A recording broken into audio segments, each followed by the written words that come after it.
Oh, this is about to get very interesting. Just like I've been saying over the past couple of days, that Jay-Z freestyle at the Roots picnic was nothing more than an appetizer. Think about it like sitting down at a restaurant. You get the calamari, the wings, maybe some fried shrimp to start. That's essentially what Jay-Z served everyone on Saturday. A taste, a warm-up, something to let you know the kitchen is open. The actual main course, the full entree, that perfectly cooked steak, that fresh lobster, that's still coming. And from everything circulating right now, it sounds like it's coming soon. After Jay's freestyle dropped on Saturday, the overwhelming consensus across the industry was unanimous. He is not finished. This wasn't a one-and-done moment where he addresses a few things, gets it off his chest, and moves on quietly. People who have studied Jay-Z's patterns closely, who understand how he operates when he's preparing to release something significant, they all picked up on the same signal. This feels different. This feels like a setup. Mark Lamont Hill, speaking on the Joe Budden podcast, actually went on record and confirmed that he had spoken directly with someone close to Jay-Z. And according to that source, an album is coming, and it's coming shortly. Some point. Oh, I mean, the hair to me indicates that there's music coming. So This is the first step in the Hove cuts his My hair rollout. before the album drops. I've been saying the whole time that he's not putting an album out and nothing's coming out. I talked to somebody last night who's pretty close to it, and they said they couldn't give me any more evidence than I asked for, but they said it seems pretty certain now. The hair thing is a great point. Yeah. The hair did it for me. The hair did it for me, but then I heard somebody who's working on the album allegedly saying that it's coming out soon. And Mark Lamont Hill isn't the only one sensing that Jay-Z is far from done. But wait, hold on, because the next person to weigh in might surprise you. Jim Jones.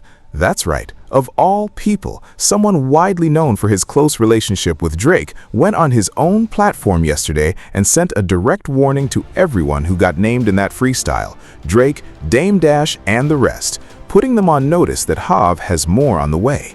Now, nobody needs to be reminded about where Jim Jones stands when it comes to Drake. That loyalty is well established. But even he couldn't ignore what he was seeing and hearing, and he felt compelled to keep it honest, both about the freestyle itself and about what's reportedly coming next. Here's what he had to say.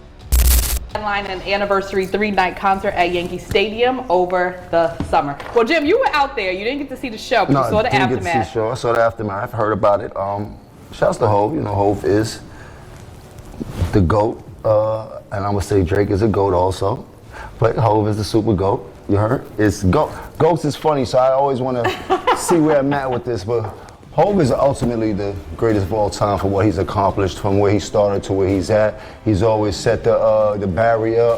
He always broke his own barriers. Absolutely the most wealthiest person we've seen come out of the hip-hop industry as far as an artist in all of his business endeavors.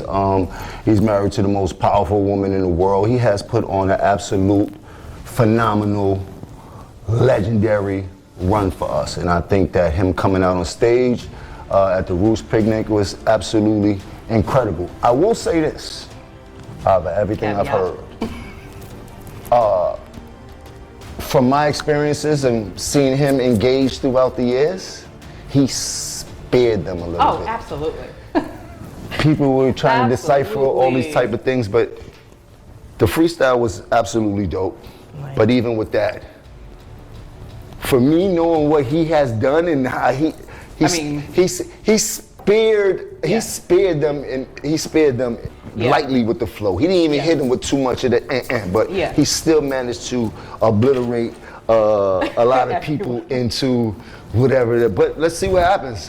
You know, well, call outs are call outs. You know, you say somebody's name, it goes on forever, no matter who starts it. Jay's so calculated. So he came out real light because we know where we could go with it. Okay. So he did spare them, but I just love how Jay-Z bars are just so elevated. Like you really have to stop, listen to them, and you still are learning as you continue to listen. But that's also an acquired taste, because that was a thing that we are so familiar to. Yeah. You understand? It's decoding these rhymes and these throughout the music. I believe this generation doesn't really get that the way we get that. And we can't be mad at that because they have their own music that they listen to and they understand it the way that they understand it. You heard? But as a fan, decoding music has always been That's the vibe with me. That's like the thing. top That's, notch. that's what You know what I bars mean? are. Yeah. I want to see the Yankee Stadium freestyle. I think that's when it's going to turn out. Just The that's Roots what this is. Picnic was cool. This is the but beginning, I do guys. believe This is the beginning. the Yankee Totally. Stadium freestyle This is the beginning. will be something like Martin Luther King, I have a dream I have a speech. dream. So now we have a full chess match unfolding between some of the most significant names in hip-hop. If you're Drake, you have at least a rough idea of the timeline you're working with. Jay-Z's upcoming Yankee Stadium shows are scheduled for July, next month, which means you're looking at just over 4 weeks to figure out your next move. So what do? Do you strike first? Do you drop something that acknowledges what happened at the Roots picnic and lets Jay know you heard every word? Or do you take the quieter route, wait for the right feature on someone else's record and slide your response in that way? One thing that's almost certainly off the table is Drake dedicating an entire Scary Hours 4 project exclusively to Jay-Z. That's not the play. Drake also has the option of doing nothing, just absorbing it, letting it go, and moving forward. But honestly, as I've been saying, his ego and his pride make that nearly impossible, especially right now. After releasing 3 projects and landing #1 on the Billboard charts, Drake genuinely feels like the momentum has shifted back in his direction. Things are moving his way again, and walking away from a direct challenge from Jay-Z would contradict everything that energy represents. And if you're Jay, the element of surprise is always on the table. Does he drop a record or an entire album before that Yankee Stadium run even begins? That would completely change the conversation. Now, I'll be straight with you. The Martin Luther King comparison Jim Jones made was a bit of a stretch, but the underlying point he was making wasn't lost on me. Jay-Z consistently delivers when he steps on a stage, every single time, without exception. Let me know in the comments what you think about Jim Jones sending that warning to Drake and everyone else who got named, putting them all on notice that Hav isn't finished. And if you're in Drake's camp right now, how do you respond? What's the move? Like the video, subscribe to the channel, and I'll catch you in the next one.